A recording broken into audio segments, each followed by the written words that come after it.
প্রধান উপদেষ্টা ডক্টর মোহাম্মদ ইউনূসকে চীনের পিকিং বিশ্ববিদ্যালয়ের সম্মানসূচক ডক্টরেট ডিগ্রি প্রদান, শিক্ষার্থীদের উদ্যোক্তা হওয়ার আহ্বান। University should be preparing young people to go out and become successful entrepreneurs, not job seekers. Eid উদযাপনের শেকড়ের টানে সড়ক, রেল, নৌ ও আকাশপথে বাড়ি ছুটছে নগরবাসী। সড়কে গাড়ির চাপ থাকলেও নেই ভোগান্তি। অন্যান্য বছরের তুলনায় এবার অনেক ভালো, সুস্থ হবে, সিটে বসতে পারতাম, কোনো অসুবিধা নাই। আগের তুলনায় দেখতেছি এবারে ট্রেন মানে সময় মতন ছাড়তেছে। ঈদের ছুটিতে রাজধানীতে চুরি, ছিনতাই বাড়ার আশঙ্কা, সর্বোচ্চ নিরাপত্তা নিশ্চিত করা হবে, আশ্বাস আইন শৃঙ্খলা রক্ষাকারী বাহিনীর। ঈদ ঘিরে নারায়ণগঞ্জের জামদানি পল্লীতে বেচাকেনায় ধুম, রাঙ্গামাটির তাঁত পল্লীগুলোতে ব্যস্ত সময় পার করছেন কারিগররা।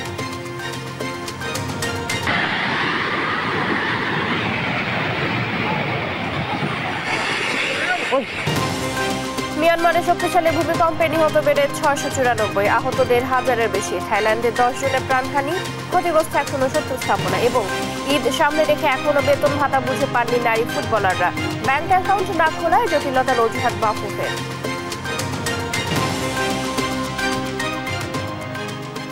দেখছিলেন সংবাদ শিরোনাম, এবারে বিস্তারিত সংবাদ। সকালে আপনাদের সাথে আছি জ্যোতি সরওয়ার। চীনের পিকিং বিশ্ববিদ্যালয়ে ডক্টরেট সম্মানে ভূষিত হলেন বাংলাদেশের অন্তর্বর্তী সরকারের প্রধান উপদেষ্টা ডক্টর মোহাম্মদ ইউনূস। এ সময় তরুণ শিক্ষার্থীদের উদ্দেশ্যে বিশ্ব অর্থনীতির ভয়াবহ বাস্তবতা তুলে ধরেন তিনি। তরুণদের চাকরির প্রার্থী না হয়ে উদ্যোক্তা হয়ে ওঠার আহ্বান জানান এই নোবেলজয়ী। নীরব দাসের রিপোর্ট। মুক্ত চিন্তা আর স্বাধীন অর্থনীতি নিয়েই কাজ করে গেছেন নোবেল বিজয়ী ডক্টর মোহাম্মদ ইউনূস। উদ্ভাবন করেছেন গ্রামীণ ব্যাংকের মতো ক্ষুদ্র ঋণ প্রতিষ্ঠান। এই মাইক্রো ক্রেডিটের জন্যই বিশ্ব নন্দিত ও নোবেল জয় করেছেন তিনি। এবার চীনের পিকিং বিশ্ববিদ্যালয় থেকে ডক্টরেট ডিগ্রি গ্রহণ করলেন বাংলাদেশ অন্তর্বর্তী সরকারের প্রধান। এ সময় তরুণদের চাকরির প্রার্থী না হয়ে উদ্যোক্তা হয়ে ওঠার আহ্বান জানান তিনি। Human beings are not born to become job seekers. Job is a wrong idea. Human beings are creative beings. They enjoy doing creative things. Job is a negation of creativity.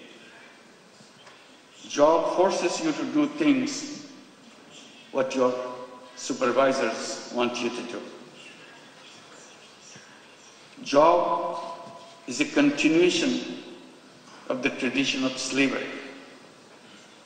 Human beings are not fit for slavery. Human beings are independent beings. So I keep on promoting the idea that all human beings are born as entrepreneurs, not job seekers. Universities should be preparing young people to go out and become successful entrepreneurs. বহুল আলোচিত 3-0 তত্ত্ব নিয়েও আলোচনা করেন doctor Yunus. And now I pass it on to the young people between age of 12 to 35 to create what we call 3-0 clubs. 5 young people get together, create a small tiny club, 3-0 club. What do? Each person, each member of the club commits to undertake a new journey of life. I shall not contribute to global warming myself. I'm not saying the whole world should do that. I'm saying to myself, I do not want to contribute to carbon emission.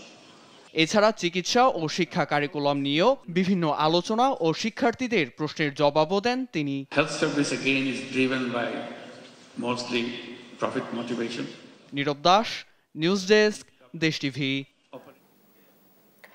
স্বস্তি নিয়েই ষষ্ঠ দিনেও ঈদ যাত্রায় রাজধানী ছাড়ছেন সাধারণ মানুষ। শনিবারেও ট্রেনে ছিল না বাড়তি ভিড়। 10টা পর্যন্ত 16টি ট্রেন ছেড়ে যায় সময় মতো।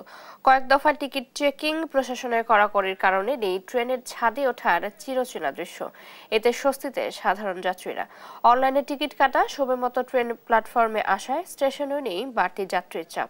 রেল প্রশাসন বলছে যাত্রী ভোগান্তি কমাতে সর্বোচ্চ তৎপর তারা।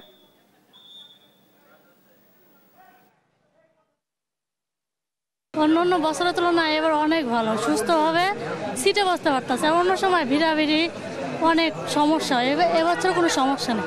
টিকিট প্রথমে শুরুতে একটু ঝামেলা হয়েছে, বারবার বের করে দিতেছিল, পরবর্তীতে পেয়েছি, খুব ভালো লাগছে আর কি।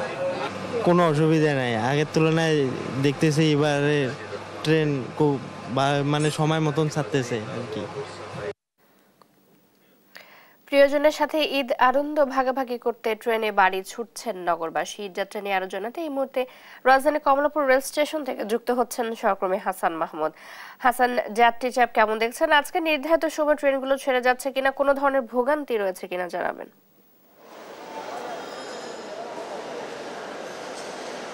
আপনাকে ধন্যবাদ। যেমনটা বলছিলেন যে ট্রেনের কিন্তু এখন পর্যন্ত আমরা কোনো রকম ভোগান্তির চিত্র এখন পর্যন্ত এখানে দেখতে পাইনি। আমরা সকাল থেকে দেখেছি যে এখন পর্যন্ত প্রায় 17টি ট্রেন কিন্তু ছেড়ে গিয়েছে, যদিও আজকে 70টির বেশি ট্রেন ছেড়ে যাওয়ার কথা রয়েছে। এর মধ্যে 17টি ছেড়ে গেলেও কিন্তু কোনোটি আসলে যথা সময়ের বাইরে এখন পর্যন্ত আমরা যেতে দেখিনি, এবং প্রত্যেকটি ট্রেনে দেখেছি যে নির্ধারিত সময়ের মধ্যে স্টেশনে এসেছে এবং সেখানে প্ল্যাটফর্ম থেকে অন্যান্য যাত্রীরা ওঠার পরেই কিন্তু ঠিক যথাসময়ে কিন্তু সেগুলো ছেড়ে গিয়েছে এখন পর্যন্ত আমরা যতটুকু দেখতে পেয়েছি। এবং আজকের যে ঈদ যাত্রার 6ষ্ঠ দিন, সেখানে কিন্তু কোনো রকম ভোগান্তি সাধারণ যাত্রীদের সেরকম কোনো অভিযোগ দেখছি না, এবং তারা প্রত্যেকে বলছে যে কোনো রকম ভোগান্তির অভিযোগ তাদের ভিতরে নেই। এবং তারা যেটি বলছে, অন্যান্য বছর যেটা হতো যে বিভিন্নভাবে আসলে ভোগান্তির শিকার হতো, বিশেষ করে প্ল্যাটফর্মে ঢোকার ক্ষেত্রে তারা বড় ধরনের ভোগান্তিতে পড়তো, এবং প্ল্যাটফর্ম থেকে স্টেশনে ঢোকা এবং এরপরে ট্রেনে উঠে যে তাদের নির্ধারিত আসন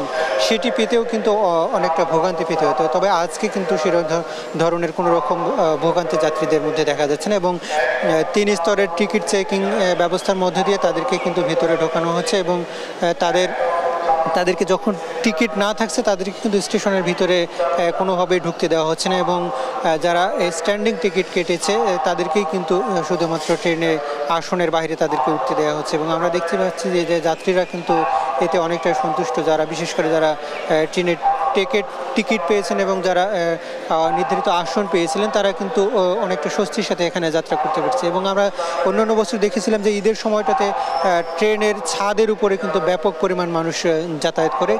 আজকে কিন্তু কোনো রকম ছাদের উপরে সাধারণ যাত্রীদেরকে উঠতে দেওয়া হচ্ছিল না, এবং সেখানে কয়েক দফা আমরা দেখেছিলাম যে রংপুর এক্সপ্রেস ট্রেনটিতে সেখানে কয়েকজন উঠবার চেষ্টা করছিলেন, সেখানে কিন্তু তাদেরকে নামিয়ে দেওয়া হয়েছে, এবং যাতে কোনো ধরনের অপ্রীতিকর ঘটনা না ঘটে সে ব্যাপারে কিন্তু তারা সর্বোচ্চ তৎপরতা দেখাচ্ছেন।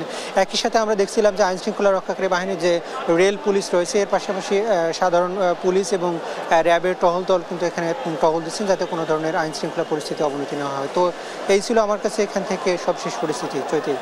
হাসান, ধন্যবাদ আপনাকে। ঈদ যাত্রা নিয়ে জানাতে রাজধানী কমলাপুর রেল স্টেশন থেকে যুক্ত ছিলেন সহকর্মী হাসান মাহমুদ। এবারে ঢাকার পরে আমরা যেতে চাচ্ছি কুমিল্লায়, সেখানকার খবর জানার জন্য যুক্ত আছেন সহকর্মী সুমন কবির। সুমন, আজকের ঈদ যাত্রা কেমন দেখছেন? যাত্রীদের কোনো অভিযোগ আছে কিনা জানাবেন।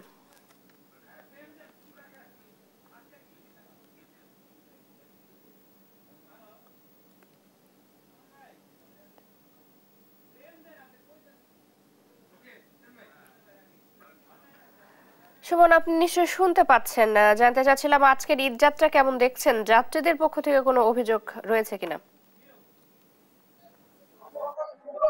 জি চৈতি, আপনি যেটা বলছিলেন, আসলে ঢাকা চট্টগ্রাম মহাসড়কের কুমিল্লা অংশে আমরা সকাল থেকে দেখছি কোন ধরনের আসলে সমস্যা নেই। আমরা দেখতে পাচ্ছি মহাসড়ক আসলে সেনাবাহিনীর পয়েন্টে সেনাবাহিনী রয়েছে, এবং তারা আমাদেরকে জানিয়েছেন যে কুমিল্লা অংশে যে ঢাকা চট্টগ্রাম মহাসড়কের প্রতিটা অংশে সকাল থেকে প্রত্যেকটা গাড়ি প্রতিটা বাস স্ট্যান্ড থেকে আসবে বা যাত্রীদের ভাড়া এখানে 350 টাকা ভাড়া রয়েছে, 150 টাকা ভাড়া আদায় করছে, এবং যারা যাত্রী রয়েছে তারা আমাদেরকে জানিয়েছেন ঢাকা চট্টগ্রাম মহাসড়কে নির্বিঘ্নে নিয়ে আবার ঈদ যাত্রা করতে পারছেন তারা, এবং গাড়ির ট্রেনে বাড়ি ফিরছেন, এবং সকলকে নিয়ে আসলে ঢাকা চট্টগ্রাম মহাসড়কের প্রতিটি হাইওয়ে পুলিশ বা জেলা পুলিশ, জেলা প্রশাসন মহোদয় এবং এখানে 700 গ্লোবাল স্কোয়াডের স্বেচ্ছাসেবক দল কাজ করছে ঢাকা চট্টগ্রাম মহাসড়কে। সেদিক থেকে কুমিল্লা ঢাকা চট্টগ্রাম মহাসড়কে সেনাবাহিনী আমাদের প্রত্যেকটি চেকপোস্টে আসে তারা কাজ করছেন এবং তারা বলছেন যে ঢাকা চট্টগ্রাম মহাসড়কে আমরা আটেন্স খেয়াল করেছি যে দালালের যে দৌরত্ব এবার নেই, ক্রিকেট কালোবাজারি নেই। সব দিক মিলে বলা হচ্ছে ঢাকা চট্টগ্রাম মহাসড়কের কুমিল্লার অংশে 100 কিলোমিটার রাস্তায় কোনো যানজট সৃষ্টি নেই, কোনো খানাখন্দ নেই। নির্বিঘ্নে নারীর ট্রেন বাড়ি ফিরছে এবং যারা যাত্রী রয়েছেন তারা বলছেন এত সুন্দর আয়োজনে অন্তর্বর্তীকালীন সরকার ধন্যবাদ জ্ঞাপন করেছে। সেদিক থেকে সরকারের সকল উদ্যত কর্মকর্তাদেরকে ধন্যবাদ দিচ্ছেন যাত্রী এবং যারা বাস মালিক সমিতি আছে এবং যাত্রী কল্যাণ সমিতি রয়েছে সকলেই আসলে এবার ঈদযাত্রাকে সুন্দর করে গড়ে তুলবে। কুমিল্লার প্রতিটি চেকপোস্টে এবং বাজারে কোনো যত গাড়ি থামানো হচ্ছে না। স্বাভাবিকভাবে মানুষের জীবন ধারণের জন্য যা কিছু করণীয় খুব সুন্দরভাবে করছে। আবার ঈদযাত্রা স্বস্তি এসেছে ফিরে এবং সাধারণ যারা যাত্রী রয়েছে সে যাত্রী করার পরে আসলে দেখছি কুমিল্লার ঢাকা চট্টগ্রাম মহাসড়কে আমরা দেখতে পাচ্ছি নির্বিঘ্নে ঈদযাত্রা হচ্ছে কুমিল্লার। এই ছিল মহাসড়ক সড়ক, আমি চলে যাচ্ছি নারায়ণগঞ্জের বিল্লাল আমরা বিস্তারিত জানাবেন। অসংখ্য ধন্যবাদ। ঢাকা চট্টগ্রাম এবং সিলেট মহাসড়কের এই মুহূর্তের পরিস্থিতি হচ্ছে আজকে সকাল থেকেই এই ঘরমুখো মানুষের যে যাত্রা সেটি অনেকটাই বেড়েছে গত কয়েকদিনের তুলনায় এবং অর্থাৎ ঈদের বাকি আর মাত্র 1 থেকে 2 দিন। এই শেষ সময় এসে মানুষের যে বাড়ি ফেরার উপচে পড়া ভিড় সেটি কিন্তু এখন ঢাকা চট্টগ্রাম মহাসড়কে আজকে সকাল থেকেই শুরু হয়েছে এবং মহাসড়ক হয়ে দক্ষিণ পূর্ব অঞ্চলের যে 16টি জেলার 33টি রুটের মানুষ তাদের বাড়ি ফিরে সেই ঢল কিন্তু আজকে সকাল থেকেই এই ঢাকা চট্টগ্রাম মহাসড়কে আমরা দেখেছি। তবে মহাসড়কের কোথাও এখন পর্যন্ত আসলে যানজটের কোনো খবর আমরা পাইনি, যদিও ঠিক 9টার আগে কিছুটা ঢাকা চট্টগ্রাম মহাসড়কে দূরপাল্লার যানবাহনের একটু চাপ ছিল। এছাড়া আসলে মহাসড়কে এই মহাসড়কে তেমন কোনো বড় ধরনের যানজটের খবর কিন্তু এখন পর্যন্ত পাওয়া যায়নি। ঢাকা সিলেট মহাসড়কের তারাবো রূপসী এলাকাতে সেখানে কিন্তু কিছুটা ধীরগতিতে যানবাহন আজকেও চলাচল করছে। আমরা সরাসরি একটু সাইনবোর্ড এলাকা থেকে দেখাতে চাই। এইটি ঢাকা চট্টগ্রাম মহাসড়কের এই ঢাকা থেকে বের হওয়ার যে মূল লেন এটি আসলে সেই জায়গা। এখান থেকেই ঢাকা থেকে যারা চট্টগ্রামমুখী রওনা হন সবচেয়ে বেশি যাত্রী মূলত এই পয়েন্ট থেকেই ওঠে এবং সিমডেল পয়েন্ট থেকে ওঠে। এই দুটি পয়েন্ট থেকেই এই বছর বিপুল সংখ্যক মানুষ তাদের বাড়ির উদ্দেশ্যে কিন্তু রওনা হচ্ছেন। গত কয়েকদিনের তুলনায় আজকে এই মহাসড়কে মানুষের চাপ একেবারেই বেশি ছিল এবং অর্থাৎ সবশেষ যে বাড়ি ফেরার উদ্দেশ্যে রওনা হওয়া সেটি কিন্তু এখন চলছে এই ঢাকা চট্টগ্রাম এবং সিলেট মহাসড়কে। যাত্রীদের সঙ্গে কথা বলেছি, তারা তাদের অভিযোগ এবং তারা যেটি বলছেন যে এই আজকেও শেষ সময়ে এসে তাদের কাছ থেকে যে বাড়তি ভাড়া নেওয়া হচ্ছে সেই বাড়তি ভাড়া এখনো নেওয়া হচ্ছে এবং একই সঙ্গে ঢাকা সিলেট মহাসড়কের বিভিন্ন এলাকাতেও আমরা দেখেছি যে যানবাহনগুলো যারা উঠছেন তাদের কাছ থেকেও বাড়তি ভাড়া নেওয়া হচ্ছে। তো এই হচ্ছে আমার কাছে ঢাকা চট্টগ্রাম সিলেট মহাসড়কের সবশেষ। চৈতি বিল্লাল, ধন্যবাদ আপনাকে। কুমিল্লা এবং নারায়ণগঞ্জ থেকে যুক্ত হয়ে সহকর্মীরা জানাচ্ছিলেন ঈদে ঘরমুখো মানুষের খবর। ঈদের দীর্ঘ ছুটিতে রাজধানী এখন অনেকটাই ফাঁকা ঢাকায় এবারও আশঙ্কা রয়েছে চুরি ডাকাতি ও ছিনতাই বেড়ে যাওয়ার। আইন শৃঙ্খলা পরিস্থিতি কিছুটা অবনতি হওয়ায় অন্যান্য বারের থেকে এবার ভয়ও অনেক বেশি রয়েছে বলে মনে করছেন নগরবাসী। নিরাপত্তা বিশ্লেষকরা আশঙ্কা করছেন নিরাপত্তার ঝুঁকির। তবে আইন শৃঙ্খলা রক্ষাকারী বাহিনী বলছে রাজধানীবাসীর সর্বোচ্চ নিরাপত্তায় প্রস্তুত রয়েছে তারা। বিস্তারিত শাহাদাত নিশাদের বিশেষ রিপোর্টে। টানা 9 দিনের ঈদের ছুটি ঘিরে এখন অনেকটাই ফাঁকা ঢাকা। ঈদের আনন্দ ভাগাভাগি করে নিতে নারীর টানে বাড়ি ফেরা নগরবাসীর শূন্যতায় এখন অনেকটাই শুনশান নীরবতা বাসাবাড়িগুলো। এমন নীরবতাকেই কাজে লাগিয়ে ঈদের এই ছুটিতে বাড়ে চুরি ও ছিনতাই। এবারের বিশেষ আতঙ্ক ডাকাতি। সম্প্রতি ধানমন্ডিতে র্যাব পরিচয়ে ডাকাতির ঘটনা ঘটেছে। পুলিশের তথ্য মতে চলতি বছরের জানুয়ারিতে ডাকাতির ঘটনায় মামলা হয়েছে 71টি, চুরি ছিনতাইয়ের ঘটনায় 797টি। ফেব্রুয়ারিতে ডাকাতির ঘটনায় মামলা হয়েছে 74টি, চুরি ছিনতাইয়ের ঘটনায় 673টি মামলা হয়েছে। এমন পরিস্থিতিতে পুলিশের ওপর হামলা সহ বিভিন্ন ঘটনায় পুলিশের মনোবল ভেঙে দেয় ভরসা পাচ্ছে না নগরবাসী। সন্ধ্যার পরে তো আমরা বাইরে না ভয়ে। দেশে পুলিশের নিরাপত্তাও তো আমরা অত পাচ্ছি না, এখনও তো অনেক রকমেরই দুর্ঘটনা ঘটতেছে। যতটুকু তাদের দায়িত্ব সেটা যেন তারা সঠিকভাবে পালন করে। সম্প্রতি এমন চুরি ছিনতাই বেড়ে যাওয়ায় ঈদকে ঘিরে অপরাধের মাত্রা বাড়তে পারে বলে আশঙ্কা অপরাধ বিশ্লেষকদের। চুরি ছিনতাইয়ের হটস্পটগুলোতে বিশেষ নিরাপত্তা জোরদারেরও পরামর্শ এই বিশ্লেষকের। ডাকাতি কিংবা ছিনতাই বা চাঁদাবাজি যেগুলো বেশি হয়, এরকম ঢাকার শহরে 5 থেকে 7টি এলাকা আছে। সেই এলাকাগুলোতে পুলিশের টহল কার্যক্রমকে জোরদার করা, পুলিশের সোর্সগুলোকে বাড়ানো। তবে পুলিশ সদর দপ্তর থেকে জানানো হয়েছে, এবার ঈদকেন্দ্রিক নিরাপত্তায় সর্বোচ্চ সংখ্যক পুলিশ সদস্য দায়িত্বে নিয়োজিত থাকবে। সারা দেশে নেওয়া হয়েছে নিশ্চিদ্র নিরাপত্তা ব্যবস্থা। ডিএমপি জানায়, এবার প্রথমবারের মতো নগরীর নিরাপত্তায় পুলিশের সঙ্গে মাঠে থাকছে 426 জন অক্সিলারি পুলিশ, যারা বিভিন্ন বেসরকারি প্রতিষ্ঠান ও এলাকার নিরাপত্তা কর্মী। তারা মূলত পুলিশের সহায়ক হিসেবে তথ্য এবং অপরাধীদের আটকে সহায়তা করবে। পুলিশের পাশাপাশি অক্সিলারি পুলিশ অফিসার যারা রয়েছে তারাও কাজ করবে এবং আমরা আমাদের যে নিয়মিত যে টহল কার্যক্রম এবং চেকপোস্টগুলো আছে সেগুলো আরও জোরদার করব। আমরা ইতিমধ্যে বেশ কিছু নির্দেশনা নগরবাসীর উদ্দেশ্যে দিয়েছি। র্যাবের পক্ষ থেকেও নেওয়া হয়েছে নিরাপত্তামূলক ব্যবস্থা। রাজধানীর বিভিন্ন অঞ্চলে 99টি টহল সহ দেশব্যাপী মোট 351টি টহল মোতায়েন রয়েছে বলে জানায় র্যাব। অনাকাঙ্ক্ষিত ঘটনা প্রতিরোধে আনসার ও গ্রাম প্রতিরক্ষা বাহিনী। আমাদের প্রায় 5000 অঙ্গীভূত আনসারদের ক্যাম্প আছে, যেখানে প্রায় 55,000 লোক আমাদের সদস্য অঙ্গীভূত আছে। এগুলো ঈদের সময় যাতে সকল সংস্থা বা কেপিআর যাতে নিরাপত্তা নিশ্চিত থাকে, সেজন্য আমাদের লোকজন কাজ করে যাচ্ছে। নিরাপত্তায় মাঠে থাকবে বাংলাদেশ কোস্টগার্ড। এছাড়াও পাবলিক অর্ডার ম্যানেজমেন্ট পুলিশ দল, এপিবিএন, ডিএমপির counter terrorism and transnational crime unit, গোয়েন্দা পুলিশ মিলিয়ে মোট 15,000 পুলিশ আইনশৃঙ্খলা নিয়ন্ত্রণে কাজ করবে। এছাড়াও যে কোনো পরিস্থিতি নিয়ন্ত্রণে পুলিশ প্রশাসনের পাশাপাশি মাঠে থাকবে সেনাবাহিনী। শাহাদাত নিশাত, দেশ টিভি, ঢাকা। ব্রাহ্মণবাড়িয়ার ভুল চিকিৎসায় এক প্রসূতির মৃত্যুর অভিযোগ উঠেছে। এ ঘটনায় হাসপাতালে ভাঙচুর চালিয়েছে স্বজনরা। শুক্রবার বিকেলে কসবা পৌর শহরের নতুন বাজারে জমজম হাসপাতালে এই ঘটনা ঘটে। নিহত সাকিবা আক্তার পৌর শহরের গঙ্গানগর গ্রামের সাদেক হোসেনের স্ত্রী। স্বজনরা জানায়, শুক্রবার সকালে সুস্থ অবস্থায় সাকিবাকে জমজম হাসপাতালে নেওয়া হয়। সেখানে চিকিৎসক বিভিন্ন পরীক্ষা নিরীক্ষা শেষে সাকিবার সিজার করেন। তিনি একটি কন্যা সন্তান প্রসব করেন, কিন্তু অপারেশনের কিছুক্ষণ পর সাকিবার দেহ নিস্তেজ হতে থাকে।